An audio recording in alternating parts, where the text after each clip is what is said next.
If you have a job today, sometime in the future, your monthly income will stop. Whether retirement is here, near, or decades away, the question is still the same. Is your savings enough for years ahead? If wages are low, naturally savings are going to be low. Rising cost of living. Stay tuned to Decimal Point.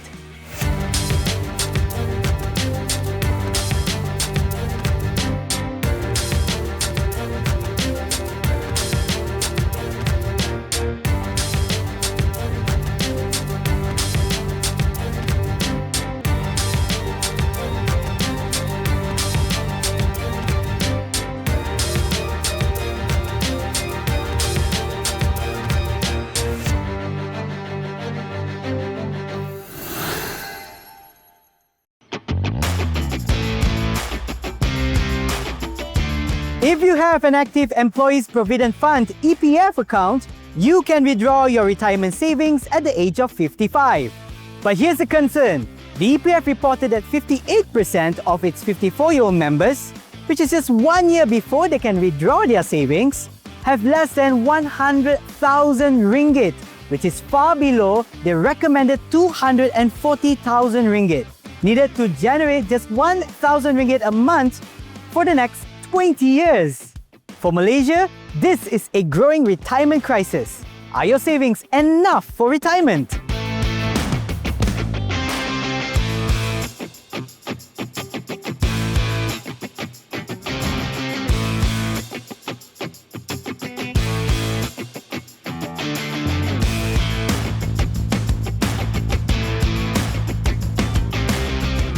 So Prof. Kelvin, now EPF has reported that a majority of their contributors have not achieved the basic savings threshold that is recommended.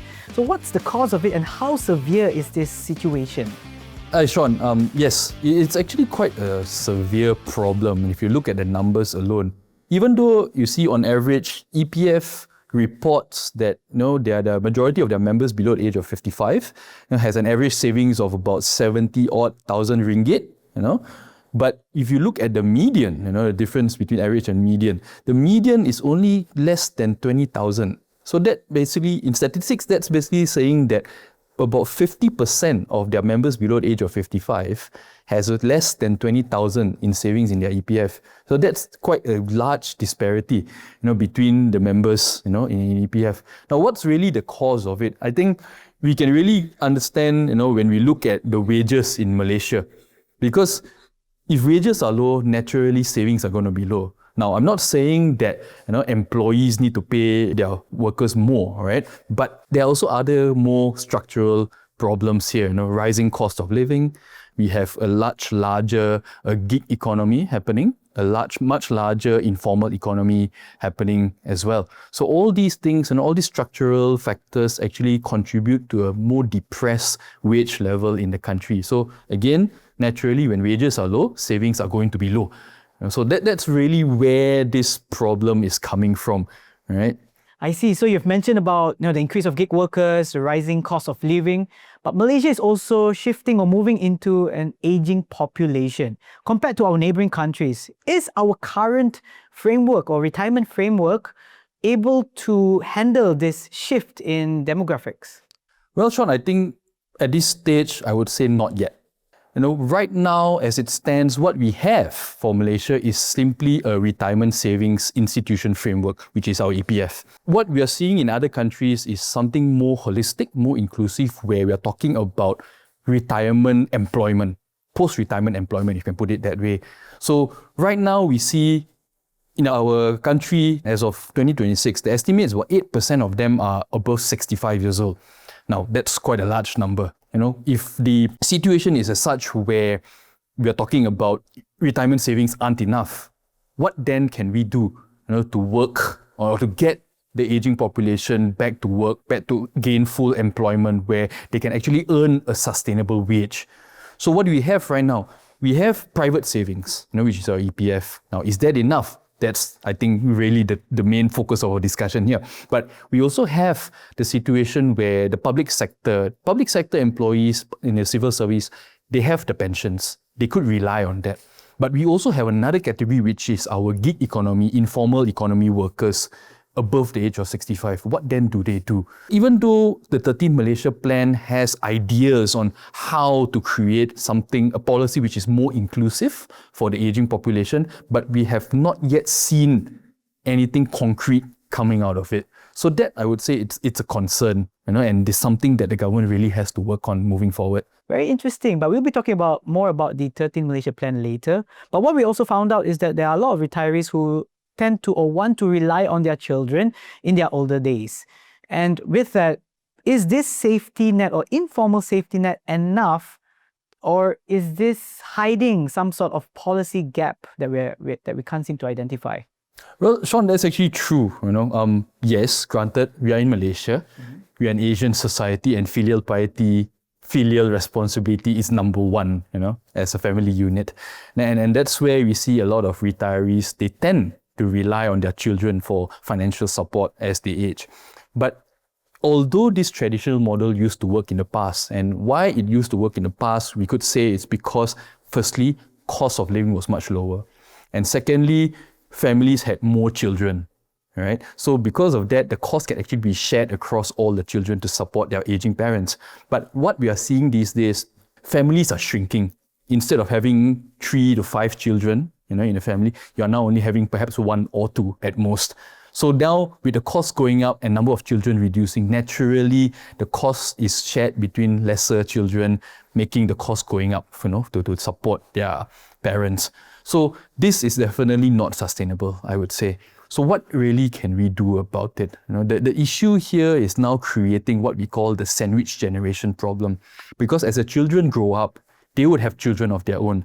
But with medical education costs going up as well, so they would have to take care of their own children plus their parents. So the sandwich generation, meaning, they call it the middle-aged adults stuck in between, sandwiched between their parents and their children. That's where it creates a longer-term savings problem. So we may not see it right now, but 20 to 30 years down the line, when it's their turn to retire, they would also face the same problems that their parents are facing. So yes, it actually does reflect a much deeper policy gap in the country. How many EPF members in Malaysia can actually afford to reach that level of contribution into EPF? Not many.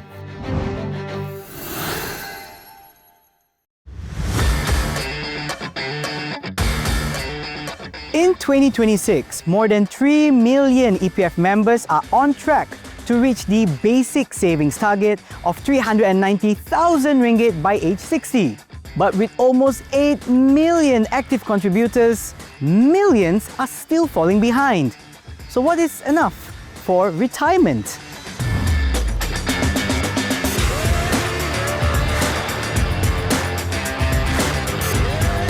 Now, correct me if I'm wrong, there is this amount that's being cited, 240,000 and about 1,000 ringgit a month. Is that actually sustainable or realistic in today's living costs as well as rising healthcare costs? Well, Sean, I think that number needs to be revised and has already been revised by the EPF. What they have now is a 3-tier target for savings in EPF. You start off with the basic savings, that's about 390,000 by the time you reach a retirement age. Then you have the adequate savings, that's about 690,000. Okay, that's to be assumed as adequate for your retirement. And then you have the enhanced level, that's 1.3 million ringgit by retirement. Now, of course, if you look at the most basic form, the basic threshold, 390,000, is that really enough? Now, of course, by today's standards, I think that's a bit difficult to say already, because if you were to look at the previous benchmark of 1,000 ringgit a month, that's definitely not enough. Okay, 390,000 puts you slightly above the minimum wage at about, let's say, about 1,700 a month. Now, I think the question you have to ask then is this really enough by today's standards? Let's not talk about 20 years from now. Let's just talk about today, someone retiring with 390,000 in savings, 1,700 a month for the next 20 years. Now, how far can 1,700 ringgit take you on a day-to-day basis? Assuming the best case scenario where an individual has already paid off his house, paid off his car, and uses the same car, same house for the next 20 years, 1,700 a month, you divide that over 30 days in a month, that should give you perhaps 60 ringgit a day. Is that sufficient to cover our day-to-day costs? Some may argue yes, if you're really disciplined with your expenditures, and the things that you buy on a day-to-day basis. But where does that leave us as a more relaxed, comfortable human being who's looking to retire? You probably won't have enough to cover your retirement. You can't really enjoy your retirement. You just have enough to cover food, some medical expenses day to day, and that's it. So going back to the question, is this where we want to be as a retirement, right? I don't think anyone will say that, yes, this is what I want. They want something more. Perhaps the enhanced saving level, 1.3 million at retirement. Now, yes, that's an aspirational target, but as we have seen over the years, EPF has revised these targets many times. So when they revise these targets, perhaps the next revision 5 years from now, 10 years from now, instead of 1.3 million, we might meet double that, 2.6 million, for example. Still an aspirational target, still looks good on paper, but can we actually achieve that? How many individuals, how many EPF members in Malaysia can actually afford to reach that level of income, that level of contribution into EPF? And I think we all know the answer, not many. Since the pandemic, there have been repeated EPF withdrawal facilities. We got to look at the withdrawal facility, not just in the sum that was withdrawn, but also looking at what was the long-term effects of that withdrawal. Now, let's just assume an individual who had 10,000 ringgit in his EPF savings during the start of the pandemic in 2020. Fast forward 6 years later, assuming an annual dividend from EPF of about 5%. 6 years later, if my math is correct, that would translate to about 13,400 ringgit in his savings then. Loosely about maybe 34% in return over 6 years. So that's a lot that he has lost, due to the loss of compound interest. Now, of course, I'm not judging anyone who actually had to withdraw money from their EPF savings due to the pandemic. But that actually is a reflection of the deeper underlying problems in our economy. Because what's really happening here is that many EPF members are now using their retirement savings to cover their need for short-term liquidity for various reasons, for emergency uses and so on, when for a fact we know EPF savings are for their retirement, for the much longer-term future.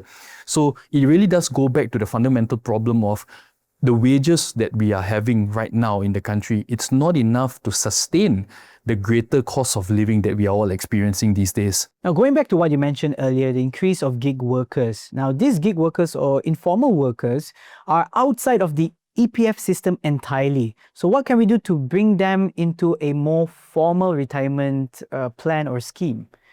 Well, Sean, right now, the government has actually made some progress in this aspect, where there is now what we call the iSaran and iSaran Plus, specially catered to these individuals, those who are working in the informal economy, those who are in e-hailing, Grab drivers, Food Panda, those sort of employees. Now, how that works is, the government actually produces what we call a matching incentive, where, the amount that is being contributed voluntarily by these individuals, the government provides up to 20%, in additional contributions for them. But of course, if you are trying to tackle a much larger systemic problem in the country, of inadequate retirement savings, this has to progress further. Because what we are seeing right now is, for those who are in the gig economy, their earnings are very volatile. They have to work, 7 days a week, perhaps 8 to 10 hours a day. There's really not much time, to actually have any sort of life outside whatever that they're doing, whether it's delivering food, ferrying passengers around. So what we are seeing here is then, again, going back to the matter of wages, how much can they possibly earn, if they are not giving more of their time? There's really not much more they can do within an 8 to 10 hour period, because it doesn't make sense for them to continue working for 24 hours a day. So what else can we do about it? And unfortunately right now, even though yes, I am very supportive of the government's iSaran initiative, I think a lot more is to be done, in order to make sure that these individuals, are also taken care of in their retirement years. Now, let me give you an example. I'm now in my 30s, leading to 40s, right? If let's say I feel that I'm left behind or I'm falling behind in my retirement savings, what should I do now to catch up to where I'm supposed to be? Well, interestingly, Sean, I'm also in the same age group. Well, but jokes aside, I think what we can do, if we feel that we are really falling behind, is just start. It's never too late to start saving for your retirement. So the EPF has put out, like we said earlier, the basic tier. Well, benchmark yourself to see how far you are away from these aspirational targets. Now, the next step is then instilling some discipline in your contributions, regardless of what employment you have, whether it's in the gig economy or whether you are stably employed. Most important is to start enforcing that sort of discipline in yourself. Now, I know, again, saying that is easy. Well, how do we do that? There are many direct debit functions that EPF has actually put in place where you can automatically contribute every time you receive your income, or at a fixed period every month, and so on. So these actually enforce that habit of contributing to your EPF or contributing to your savings accounts, whichever it may be. There are many funds, many schemes in Malaysia, besides the EPF, that also allow minimum contributions starting at 50 ringgit. And 50 ringgit, well, yes, in totality, it sounds like a big amount. But if you were to divide that over 30 days in a month, that's only about 1 ringgit, 60, 70 cents a day. And your kopi o these days costs more than that. So if you can afford kopi o every day, surely you can afford 1 ringgit 70 cents to contribute to your EPF account every day. That could be an automatic deduction instead of waiting for the Grab riders to actually contribute themselves voluntarily.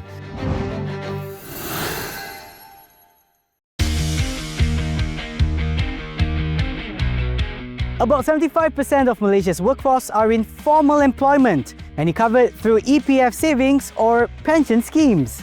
But with the rise of gig workers, entrepreneurs, and an aging population, retirement is becoming a bigger challenge.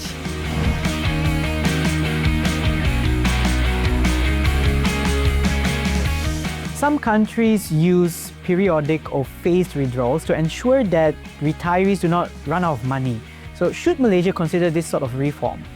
Well, Sean, I think we should, because the reason being, if you were to look at, I'm sure we've seen cases like recently, there's been this story circulating the internet where there was a story of this retiree who at 58 years old chose to retire with 700,000 ringgit in savings, but he burned through that 700,000 ringgit in just 3 years. So the story goes is that he had to go for a medical checkup because he had to pass that medical in order for him to start driving Grab to earn some side income for him to last for the rest of his days. So this, whether the story is true or not, I think it shows us the harsh reality of not planning your retirement well enough. Many of us, having worked for years and years, would want to enjoy our hard-earned money, and it's quite tough to just resist that temptation to withdraw everything and enjoy yourselves. So having this enforced phased withdrawals or periodic withdrawals, perhaps on a monthly basis, for example, create again that sense of discipline in retirees where they can actually budget their expenses monthly on a much better. And so what the government has done, I believe recently, is to introduce what they call the I-Emas, which is sort of a similar principle as this, where retirees between the ages of 55 to 60, they could start withdrawing some amount from their EPF instead of the full lump sum amount. They could withdraw it periodically on a fixed basis. So it could be monthly or it could be, in different stages. The idea really is to avoid them burning off their savings in one go. PRS or private retirement schemes. Can you tell us more about that? So private retirement schemes is sort of like a supplement to the EPF. Now, of course, like its name says, it's privately managed by the various financial institutions, where there are many in the country, for example, all the providers of mutual funds, investment funds, and so on.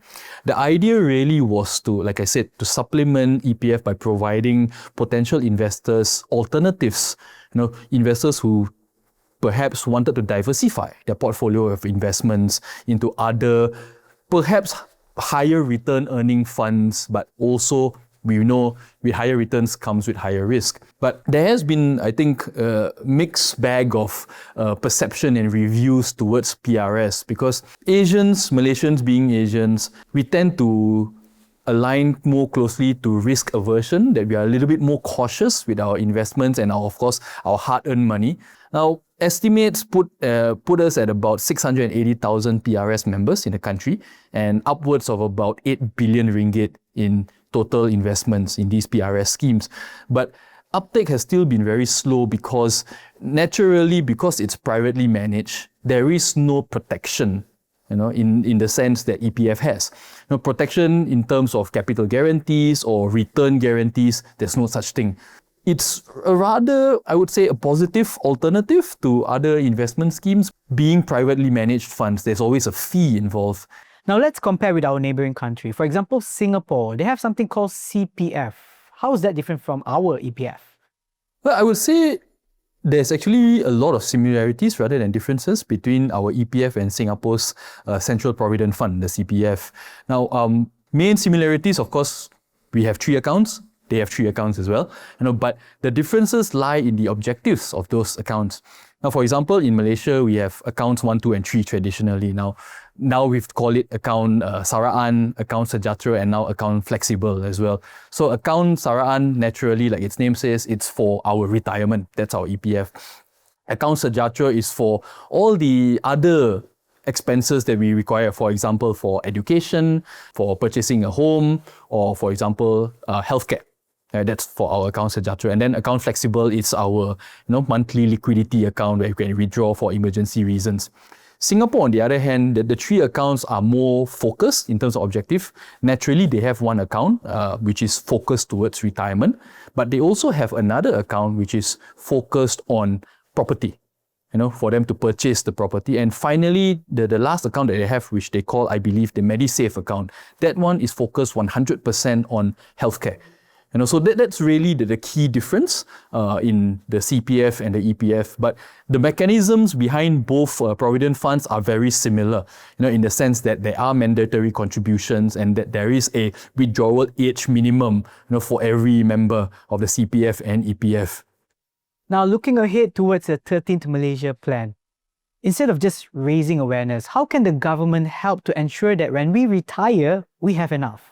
Starting off with what we were saying earlier about the gig economy workers, right now all of them are working on a voluntary contribution basis. I think this needs to be made mandatory. So for example, what we could do is we could actually revolutionize the gig economy platforms. Let's say, for example, Grab, right? The Grab drivers, Grab food delivery riders, all of them are paid through the Grab platform.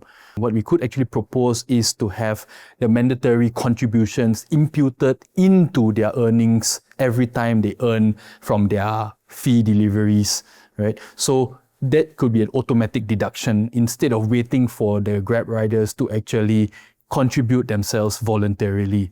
Now, another way we could do that, is to actually impose a sort of like a one-to-one matching incentive between the gig economy workers versus their employers, so to speak. So for example, again, if let's say a Grab driver were to choose to contribute 10%, as a personal contribution to his EPF, then we could actually ask these organizations, these companies to actually also contribute an equivalent 10%. So for example, it could be that for every 1 ringgit the Grab driver earns, he deducts 10% as his contribution. Grab then contributes 10 cents to the same EPF for this particular driver. So that's one way we could actually look at it. Now, but another way, Sean, I think, to actually encourage more savings and to also protect our aging population is to also introduce what I would call a universal income floor for those who were unable to actually accumulate sufficient savings throughout their entire employment lifetime. No, what I'm talking about is, I'm not saying this should apply equally to every person above the age of 60. That would be too costly for the government. I'm talking about individuals above the age of 60 for whatever reason when they were younger, perhaps through illness, disability, or other reasons, that they could not accumulate sufficient savings past the age of 60. So this universal income floor by the government, of course, it would be tax funded, would then provide this sort of a safety net for these individuals to actually have some form of sustainable wage throughout their retirement days. Now, another thing I think we can actually want to look forward to in terms of initiatives is to also address the matter of an aging population like we discussed earlier. Now, in this instance, I'm looking at countries which have actually created laws or policies that actually encourage or require companies, employers to actually hire from a certain age group. There are quotas required. I think, if I'm not mistaken, Singapore also imposes a similar law where companies are required to hire a certain number of individuals above a certain age. This is really to show that retirees past the age of 60 who are still healthy, still able physically to contribute meaningfully to the economy. So I believe with the new 13 Malaysia plan, with its principle of having more social inclusion, a better welfare protection for Malaysians, I really wish that the government would put these into plan.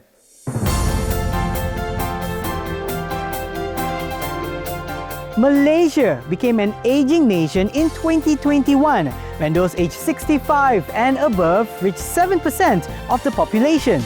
With rising living costs, retirement plans affects every age group, not just those reaching senior age. Securing a better future requires action from both the government and ourselves. See you next time on Decimal Point.